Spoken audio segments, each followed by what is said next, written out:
to get the money, to get the girl with the best body, to like the dude gotta have 6-7 figures. There's all these standards that get set when it's like, man, just enjoy the person that God gave you. You know what I'm saying? Like, no, it's gonna come with some stuff sometimes, but if you're both willing to work, like, just continue to work. It's okay. It's between y'all. So we just too conditioned. We want it too fast. You know?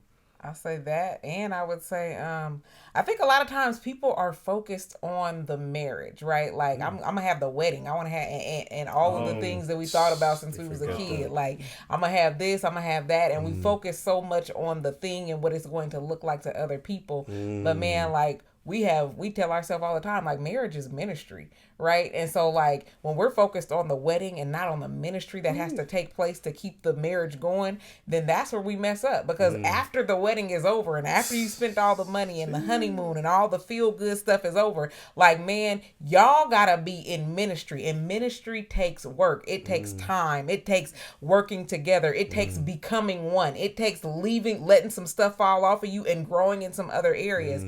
And I think that a lot of times people go into it with, like, I'm going to be who I am, you gonna be who you are. Man, that's not marriage. Marriage is like, we gonna come together and we gonna allow ourselves to see where we need to work and what God wants to make like fall off of us so that we can become one together. And so when we have that idea of what we think is going to be, and then we get in it and it's that first discussion, or if that it's that first, like, we ain't really agreeing on this, or like, I don't even really know that you like your eggs like that, but I don't, or you know what I'm saying, like, because it can be little stuff, like, then it's like, oh, we ain't meant to be. No, you meant to be, but you gotta work to be what God has called you to be. And people don't want to do the work and the ministry that is called for the marriage.